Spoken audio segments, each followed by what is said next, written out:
சர்வ மாயா படத்தோடைய டைட்டில் எடுத்துக்கிட்டோம் அப்படின்னா, மாயா அப்படிங்கிறது வந்து ஒரு டெலியூஷன குறிக்கக்கூடியது. பிரபேந்துவோடைய லைஃப்ல நடக்கிற எல்லா நல்ல விஷயமே டெலுலு வந்து ஒண்ணொன்னா சொல்ல சொல்ல தான் பிரபேந்து வந்து செய்வாரு. அப்பதான் வந்து அவரோட லைஃப்ல சக்சஸ் ஆகும். டெலுலு வந்து கிட்டார் வாசிக்கிறதுல ஒரு டியூன் சொல்லிக் குடுப்பான்.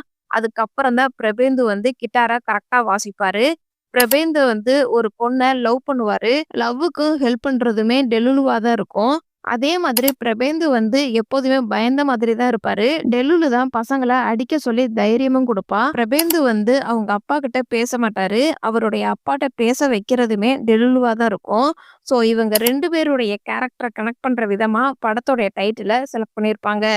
நிவின் பாலி நடிச்சு ரீசென்ட்டா ரிலீஸ் ஆன படம் சர்வமாயா. இந்த படத்தோடைய ஹிடன் டீட்டெயில்ஸ் தான் நாம இந்த வீடியோல பார்க்க போறோம். இந்த வீடியோல ஸ்பாய்லர்ஸ் இருக்கும். இப்ப இந்த படம் Hotstar OTTல அவைலபிளா இருக்குது. வேணுங்கிறவங்க செக் பண்ணி பாருங்க.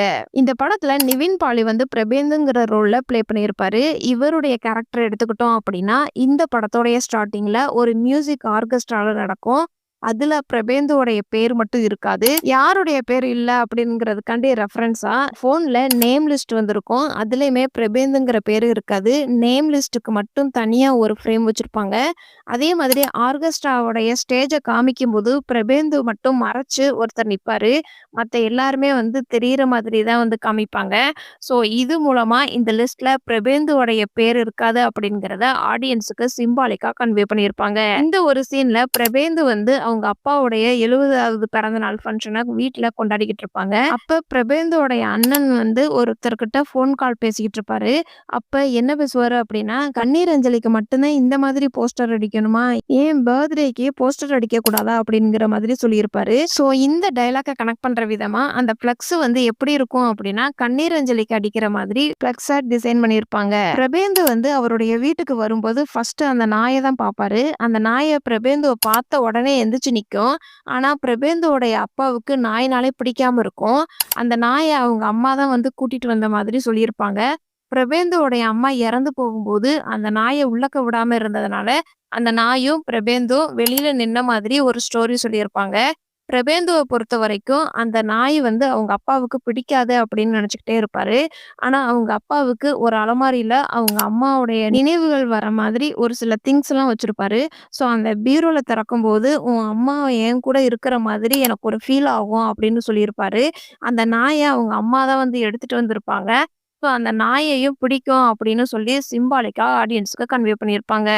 அதுக்கான டீட்டெயிலா தான் ப்ரீ கிளைமாக்ஸ்லயும் மழை வருதுன்னு சொல்லி பெட்ரூமுக்குள்ள அந்த நாய கூட்டிட்டு வந்து படுக்க வச்சிருப்பாரு. இந்த நாய் மூலமா தான் அப்பாவும் மகனும் பேசுவாங்க அப்படிங்கிறதுக்கான டீட்டெயிலா தான் ஃபர்ஸ்ட் சீன்ல அந்த நாய் வந்து வெளியில தான் இருக்கும். அதே மாதிரி பிரபேந்தும் வெளியில தான் நிப்பாரு. இதே ப்ரீ கிளைமாக்ஸ்ல அந்த நாய் வந்து அவருடைய அப்பா ரூம்லயே வந்து படுத்திருக்கும். ஸோ இது மூலமா பிரபேந்தும் அவங்க அப்பாவும் சேர்ந்துருவாங்க அப்படிங்கிற மாதிரி ஆடியன்ஸுக்கு கன்வே பண்ணியிருப்பாங்க. பிரபேந்துவோடைய ஆர்கெஸ்ட்ரால ஹெட்டா ஒருத்தர் இருப்பாரு.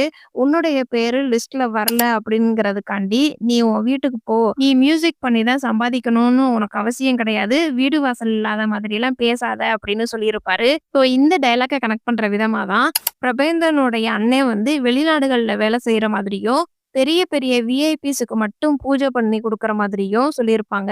ஸோ இது மூலமா இவங்களுடைய ஃபேமிலி வந்து நல்ல வெல் செட்டில்டு அப்படிங்கிற மாதிரி ஆடியன்ஸுக்கு கன்வே பண்ணியிருப்பாங்க. அதே மாதிரி தலைமுறை தலைமுறையா பூஜை பண்ற தொழில் தான் பண்றாங்க அப்படிங்கிறதுக்காண்டி, தாத்தா கிட்ட வந்து பிரபேந்து, "உன்னுடைய சிஷ்யன் தானே எங்க அப்பா" அப்படிங்கிற மாதிரியும் சொல்லியிருந்திருப்பாரு.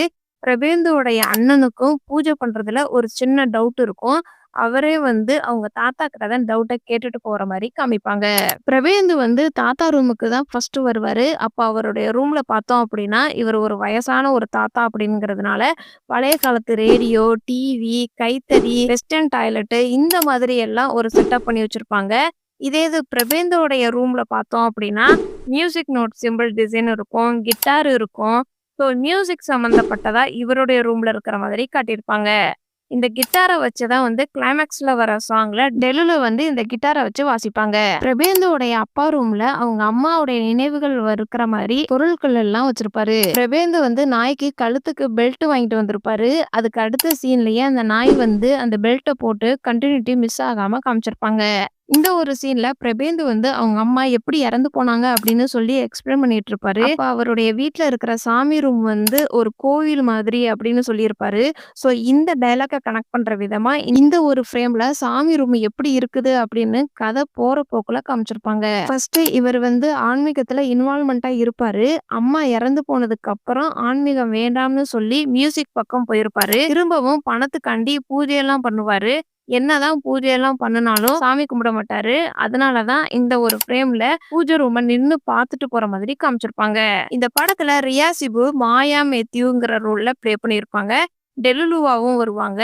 இவங்களுடைய கேரக்டர் எடுத்துக்கிட்டோம் அப்படின்னா, இந்த படத்தோடைய டைட்டில் வந்து சர்வமாயாவுல இருந்து மாயா அப்படிங்கிறது டெலுலுவ குறிக்கிறது. அதனால தான் மாயாங்கிற வேர்டுக்கு பக்கத்துல வெள்ள புறா ஓடுற மாதிரி காமிச்சிருப்பாங்க. ஸோ புறா அப்படின்னாலே அது வந்து சமாதான புறா இல்லன்னா பாசிட்டிவானது அப்படின்னு சொல்லலாம். அதே மாதிரி இந்த படத்துல வர டெலுலு கேரக்டர் வந்து என்னதான் பேயா வந்தாலும் ரொம்ப பாசிட்டிவான கேரக்டரா தான் இருப்பாங்க. அதனால தான் படத்தோடைய ப்ரீ கிளைமாக்ஸ்ல டெலுலு அப்படின்னா டெலிஷன் சொல்லியிருப்பாங்க. மாயானா மாய மேத்யூ அப்படின்னு சொல்லி அவங்க பேர அவ்ளோ டீட்டெயிலா சொல்லியிருப்பாங்க. டெலுலு வந்து ஃபர்ஸ்ட் அவ தம்பியோட ஃப்ரெண்டு வீட்டுக்கு தான் பேயா போயிருப்பா. ஆனா அவன் வந்து ஃபேஸ் டு ஃபேஸ் பார்க்காததுனால பிரபேந்து கூட வர மாதிரி காமிச்சிருப்பாங்க. அதே மாதிரி ஃபர்ஸ்ட் அந்த பூஜையில ஒரு சலங்க சத்தம் கேட்கும். அவங்க அம்மா வந்து அந்த பையனை கூட்டிட்டு வரும்போது, ஸோ அதுல இருந்தே இந்த பேய் வந்து ஒரு ஆணா பெண்ணா அப்படிங்கிறத ஹிண்ட் கொடுத்து இந்த சலங்க சத்தம் மூலமா ஒரு பொண்ணு தான் பேயா இருக்குது அப்படிங்கிற மாதிரியும் காமிச்சிருப்பாங்க. டெலுலு போட்டுட்டு வர ஷர்ட் எல்லாமே வந்து லைட் கலரா தான் இருக்கும். டெலுலுடைய கிளைமாக்ஸ்ல அவங்க போட்டிருக்கிற ஷர்ட்ல ஒரு பொம்மை வந்து பறந்து போற மாதிரி ஒரு இமேஜ் இருக்கும். ஸோ அது மூலமா இந்த சீனோட டெலுலு போயிடுவாங்க அப்படிங்கிற மாதிரி ஆடியன்ஸுக்கு சிம்பாலிக்கா கன்வே பண்ணியிருப்பாங்க. டெலுலு வந்து அவங்களுடைய பாஸ்ட் லைஃப்ப பத்தி கண்டுபிடிக்கிறது ஃபர்ஸ்ட் கிறிஸ்டின் தான் அப்படின்னு கண்டுபிடிப்பாங்க. அதே மாதிரி இவங்களுடைய ஃபேமிலி ஃபிளாஷ்பேக் போடும்போதும் கிறிஸ்துவ சிம்பல் போட்டு பிரேயர் பண்ணிட்டு தான் சாப்பிடுற மாதிரி காமிச்சிருப்பாங்க. டெலுலுக்கு கிட்டார் வாசிக்க தெரியும் அப்படிங்கிறத டெலுலுடைய தம்பி ஃப்ரெண்டு வீட்ல வந்து கிட்டார் இருக்கிறத பார்க்க முடியும். ஸோ இவங்க எல்லாம் ஒன்னா சேர்ந்து கிட்டார் வாசிக்க கத்திருந்திருக்கலாம். பிரபேந்துவோடைய தாத்தா வந்து ஒரு சில ஆத்மா சாந்தி அடையணும் அப்படின்னா இவங்களுக்கு புடிச்சவங்க அனுபவிக்கிற துக்கத்துல இருந்து விடுவிக்கணும் அப்படிங்கிற மாதிரி சொல்லி இருந்திருப்பாரு. அதுக்காண்டிதான் பிரபேந்து வந்து டெலுலுடைய வீட்டுக்கு போயிருப்பாரு. அப்ப அவங்க அம்மா வந்து நீ தான் மாயாவுடைய லவ்வரா அப்படின்னு கேட்பாங்க. ஆமான்னு சொல்லி அவங்க அம்மாவை துக்கத்துல இருந்து விடுவிப்பாரு. அதுக்கப்புறம் தான் டெலுலுடைய ஆத்மா சாந்தி அடையிற மாதிரி காமிச்சிருப்பாங்க. பிரபேந்து வந்து உன்னை தொட முடியுமா அப்படின்னு கேட்கும்போது தொட முடியும் அப்படின்னு சொல்லி இந்த ஒரு சீன்ல காத்து மூலமா ஃபீல் பண்ணுவாரு. அதே மாதிரி கிளைமேக்ஸ்லயும் டெலுலு வீட்டுக்கு வந்துட்டு போகும்போது பிரபேந்து காத்து மூலமா தொட்டுட்டு ஆத்மா சாந்தி அடைஞ்சிருச்சு அப்படிங்கிறதுக்காண்டி ரெஃபரன்ஸா வானத்தையும் காமிச்சிருப்பாங்க. நம்ம பொதுவா பேய் அப்படின்னாலே லாங் டைம்ல இருக்கிற மாதிரியும் காட்டியிருப்பாங்க. ஆனா இந்த படத்துல குட்டி குட்டி ஒரு சில விஷயங்கள் தான் நடக்கும். அதுவும் ரொம்ப ஷார்ட் டைம்ல நடக்கிற மாதிரி தான் வந்து காமிச்சிருப்பாங்க. ஃபர்ஸ்ட் என்னதான் பாத்ரூம்ல ஃப்ளஷ் பண்ணாலும் அடுத்தது லைட்டா பிளிங்க் பண்றேன் அப்படிங்கிற மாதிரி சொல்லியிருப்பாங்க. பிளிங்க் பண்ணும்போது பல்பை உடைச்சிருவாங்க. அதுக்கப்புறம் பிளைட்ல கொஞ்சம் நேரம் தான் வேற ஒரு உடம்புல இருப்பாங்க. அதுக்கப்புறம் நார்மலா வெளியில வந்துருவாங்க. கனெக்டிவிட்டி கட் ஆயிருச்சு அப்படின்னு சொல்லியிருப்பாங்க. பலூன் உடைக்கிறதுமே கரெக்டான நேரத்துல பலூன் உடைக்காம டைமிங் மிஸ் ஆகி தான் எல்லா பலூனையும் உடைக்கிற மாதிரி காமிச்சிருப்பாங்க. கொஞ்சம் டிஃபரெண்டா இந்த படத்துல பேய கிரியேட் பண்ணியிருப்பாங்க. மாயா காரை விட்டு இறங்கும் போது ஆக்சிடென்ட் ஆயிடும். ஆக்சிடென்ட் ஆகும் அப்படிங்கிறதுக்காண்டி டீட்டெயிலா இந்த சீனோட ஸ்டார்டிங்லேயே லாங் ஷாட்ல காமிச்சு இந்த கார் வந்து மெயின் ரோட்ல நிக்குது அப்படிங்கிற மாதிரி ஆடியன்ஸுக்கு ஹிண்ட் கொடுத்துருப்பாங்க. பிரபேந்து மாயாவை ஃபர்ஸ்ட் டைம் கண்ணாடி மூலமா தான் பார்ப்பாரு. அதே மாதிரி மாயாவுடைய வீட்டுக்கு போகும்போது அங்கேயும் மாயாவுடைய போட்டோவை கண்ணாடி மூலமா தான் பார்ப்பாரு. அதே மாதிரி அவங்க அம்மா வந்து இந்த ஒரு சீன்ல மாயாவுக்கு பர்ச்சேஸ் பண்றதுன்னா ரொம்ப பிடிக்கும் அப்படிங்கிற மாதிரி சொல்லியிருப்பாங்க. பிரபேந்துவோடைய போன்ல ஏதோ ஒண்ணு தேடிக்கிட்டே இருக்கிற மாதிரி காமிப்பாங்க. அது லாவெண்டர் பூ போட்ட குர்த்தி தான் தேடிக்கிட்டே இருப்பாங்க. போட்டோல அந்த ட்ரெஸ் தான் போட்டிருக்கிற மாதிரியும் காமிச்சிருப்பாங்க. அதே மாதிரி இடையில கொரியர் பாய் வந்து 2, 3 ட்ரெஸ்ஸா மாத்தி மாத்தி கொண்டுட்டு வந்து குடுத்திருந்தாலுமே ரிட்டர்ன் பண்ணியிருப்பாரு. இதே இது லாவெண்டர் பூ போட்ட ட்ரெஸ்ஸ கிளைமாக்ஸ்ல வரும்போது அத மட்டும் பத்திரமா எடுத்து வீட்டுக்குள்ள கொண்டுட்டு போற மாதிரி காமிச்சிருப்பாங்க. கிளைமாக்ஸ்ல பிரபேந்து வந்து நார்மலான லைஃப்க்கு திரும்புற மாதிரியும், ஒரு பொண்ண லவ் பண்ற மாதிரியும், பிரபேந்தனுக்கு சான்ஸ் கொடுத்த மியூசிக் டைரக்டர் மூலமா அவரோட லைஃப்க்கு திரும்பவும் மாறிட்டாரு அப்படிங்கிறதுக்காண்டி கடைசி சீனை கண்டினியூட்டி மிஸ் ஆகாம வச்சிருப்பாங்க. ஸோ இவருடைய நினைப்புல டெலுலு இருக்கிறா அப்படிங்கிறதுக்காண்டி ரெஃபரன்ஸா தான் அங்கேயுமே காத்தடிக்கிற மாதிரி காமிச்சு படத்தை முடிச்சிருப்பாங்க. இந்த படத்துல ரூபேஷ்ங்கிற இந்த கேரக்டர் எடுத்துக்கிட்டோம் அப்படின்னா, இவரு நம்பூதிரிங்கிற கேரக்டர்ல ப்ளே பண்ணியிருப்பாரு. ஆனா, இந்த கேரக்டருக்குமே அவ்ளோ டீட்டெயிலிங் ஒர்க் பண்ணியிருப்பாங்க. இவருக்கு கடவுள் மேல ரொம்ப நம்பிக்கை இருக்கும். பொதுவா நம்ம வந்து என்ன வேலை பார்க்குறோமோ, அந்த ஜாப்போடைய லோகோ ஸ்டிக்கர எப்போதுமே 2 வீலரா இருக்கட்டும், 4 வீலரா இருக்கட்டும், அந்த ஸ்டிக்கர ஒட்டி வச்சிருப்போம். அதே மாதிரி தான் இவர் வந்து சாமி மேல பக்தியா இருக்கிறதுனாலயும், பூஜையெல்லாம் பண்றதுனால கடவுளுக்கான ரெஃபரன்ஸா பட்டா போட்ட ஸ்டிக்கர 2 வீலர்ல ஒட்டி வச்சிருப்பாரு. ரூபேஷ் வந்து பிரபேந்துக்கு ஒவ்வொரு மந்திரமும் சொல்லிக் குடுக்குற மாதிரியும் காமிச்சிருப்பாங்க. அதே மாதிரி சப்போஸ் உனக்கு மந்திரம் மறந்து போச்சு அப்படின்னா கூட, ஆடியோ செட்டப்ல ஓமகுண்டத்துல பதிவு பண்ணியும் வச்சிருப்பாங்க. இந்த ஒரு சீன்ல ஊஞ்சல்ல உட்காந்து கழுத்துல ஃப்ராக்சர் ஆயிருக்கும். அந்த கழுத்து கொஞ்சம் கொஞ்சமா சரியாகி வருது அப்படிங்கிறதுக்காண்டி டீட்டெயிலா, ஃபர்ஸ்ட்டு கழுத்த அசைக்காம இருக்கிறதுக்காண்டி ஒரு கயர வச்சு கட்டியிருப்பாங்க. அதுக்கு பக்கத்திலேயே கழுத்துக்கு போடுற காலர் பேண்ட் இருக்கும். அடுத்த 2, 3 சீனுக்கு அப்புறம் அந்த காலர் பேண்ட் யூஸ் பண்ணியிருப்பாரு. அதுக்கப்புறம் அவரோட ஒய்ஃப் வந்து கழுத்துக்கு எண்ணெய் தடவி நல்லா சுளுக்கெடுத்து விடுற மாதிரி காமிச்சிருப்பாங்க. அதுக்கப்புறம் பழையபடியே வந்து பூஜை பண்ணவே ஆரம்பிப்பாரு. ஸோ கழுத்து சரியாகறதுக்காண்டி ஒன் பை ஒன் சீனா அழகா காமிச்சிருப்பாங்க. இந்த படத்துல சின்ன சின்ன கேரக்டருக்கு கூட டீட்டெயிலிங் வச்சிருப்பாங்க. ஃபர்ஸ்ட் இந்த ஆர்கெஸ்ட்ரா டீம்ல ஒருத்தர் எப்போதுமே சாப்பிடுற மூடுலயே இருப்பாரு. ப்ரோகிராம் நடந்துகிட்டு இருக்கும்போதே சாப்பாடெல்லாம் இருக்குதா அப்படிங்கிற மாதிரி ஆக்ஷன் பண்ணியிருப்பாரு. அதே மாதிரி ப்ரோகிராம் முடிஞ்சு வேன்ல வந்துகிட்டு இருக்கும்போதும் பிரபேந்துக்கு பக்கத்துல உட்காந்து தூங்கி விழுந்துகிட்டே இருப்பாரு. தூங்கி விழுகாம இருக்கிறதுக்காண்டி ஒரு பேப்பர சப்போர்ட்டுக்கு வச்சிருப்பாரு. அந்த பேப்பர்ல ஐஸ்கிரீம் இருக்கிற மாதிரி காமிச்சிருப்பாங்க. அதே மாதிரி ஐஸ்கிரீம தூக்கத்திலேயே சாப்பிடுற மாதிரி தான் டிராவல் பண்ணிக்கிட்டே வருவாரு. ஹோட்டல்ல எல்லாரும் உட்கார்ந்து சாப்பிட்டுக்கிட்டு இருக்கும்போது, இவர் மட்டும் தான் எந்திரிச்சு காடை வேணும் அப்படின்னு கேட்டு வாங்கி சாப்பிடுற மாதிரி காமிச்சிருப்பாங்க. பிரபேந்து வந்து ஒரு சின்ன பையனுக்கு பேய் பிடிச்சிருக்குது அப்படின்னு சொல்லி அவங்க வீட்டுக்கு பேய் ஓட்டுறதுக்காண்டி வந்திருப்பாரு. அப்ப அந்த சின்ன பையனுடைய அப்பா கிட்ட நீங்க எந்த கோர்ட்ல வேலை பார்க்குறீங்க அப்படின்னு கேட்பாரு. அதுக்கு ஒரு இடம் சொல்லியிருந்திருப்பாரு. இவர் அட்வொகேட் அப்படிங்கிறதுக்காண்டி ரெஃபரன்ஸா அந்த ஃப்ரேம்ல பேக்ரவுண்ட்ல சட்டம் சம்பந்தப்பட்ட புக்கெல்லாம் செல்ஃப்ல அடுக்கி வச்சிருப்பாங்க. அதே சீன்ல அவங்க வீட்ல வேலை செய்யற ஒரு அம்மா வந்து பையன் நிறைய சாப்பிடுவான். ஆனா இப்பதான் சாப்பிடவே மாட்டேங்கிறான் அப்படின்னு சொல்லி ரொம்பவே வருத்தப்படுவாங்க.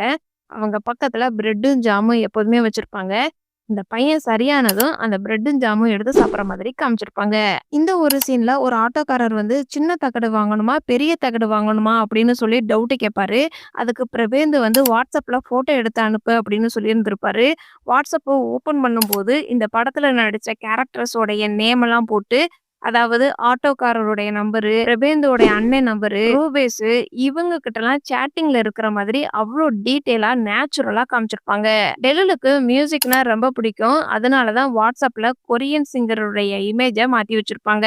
பிரபேந்துவோடைய அம்மா ஞாபகமா ஒரு சில பொருட்கள் எல்லாம் அவங்க அப்பா வந்து கலெக்ட் பண்ணி வச்சிருப்பாரு. பீரோல பார்த்தோம் அப்படின்னா, அவங்களுடைய சாரி, அவங்க யூஸ் பண்ண கண்ணாடி, ஃபோனு, பவுடர், சீப்பு, ஹேண்ட்பேக்கு இந்த மாதிரி சின்ன சின்ன பொருட்கள அவ்ளோ அழகா கலெக்ட் பண்ணி வச்சிருப்பாரு. மாயாவுக்கு ஆக்சிடென்ட் ஆகும்போது அவங்க அப்பாவுக்கும் அடிபட்டிருக்கும். கண்ணாடி கழுத்துல குத்தி, அதுக்கு அடுத்த சீன்லயே கழுத்துல இருந்து ரத்தம் வர மாதிரி காமிச்சு அவ்ளோ டீட்டெயில் ஒர்க் பண்ணியிருப்பாங்க. மாயா வந்து ஒரு பையன லவ் பண்ண மாதிரி சொல்லியிருப்பாங்க. அவங்க பேரண்ட்ஸ் கிட்ட தாடி வச்சிருப்பாரு. ஹிந்து அப்படிங்கிற மாதிரி. அந்த அடையாளம் எல்லாமே பிரபேந்துக்குமே இருக்கும். ஆனா மாயா வந்து ஃபர்ஸ்ட் பிரபேந்துவ லவ் பண்ணுன பையன் கிடையாது அப்படிங்கிறதுக்காண்டி டீட்டெயிலா தான் அந்த தாத்தாவும் பிரபேந்தும் மாயாவுடைய ஆத்மா சாந்தி அடையறதுக்கு என்ன பண்ணணும் அப்படின்னு பேசுற மாதிரி சீன் வச்சிருப்பாங்க. இந்த சீன் மூலமா ஆடியன்ஸ்க்கு கிளியரா கன்வே பண்ணியிருப்பாங்க. சர்வமாயா படத்தை நீங்க ஒரு தடவையாவது பார்த்திருக்கீங்க அப்படின்னா இந்த வீடியோக்கு லைக் பண்ணுங்க. இந்த படத்துல நடிச்ச எந்த கேரக்டரும் உங்களை ரொம்ப இம்ப்ரெஸ் பண்ணுச்சு அப்படிங்கிறத கமெண்ட்ஸ்ல சொல்லுங்க. இதுக்கு முன்னாடி நம்மளுடைய சேனல்ல சிறை படத்தோட ஹிடன் டீடைல்ஸ் வீடியோ அப்லோட் பண்ணியிருக்கிறோம். வேணுங்கிறவங்க கமெண்ட் பாக்ஸ்ல லிங்க் இருக்குது, செக் பண்ணி பாருங்க. சர்வமாயா படத்துல இதெல்லாம் நான் நோட் பண்ண சின்ன சின்ன ஹிடன் டீடைல்ஸ். இந்த மாதிரி படத்தோட ஹிடன் டீடைல்ஸ் நீங்க இன்னும் தெரிஞ்சுக்கணும் அப்படின்னா நம்மளுடைய சேனலை சப்ஸ்கிரைப் பண்ணி பெல் ஐக்கனையும் கிளிக் பண்ணுங்க.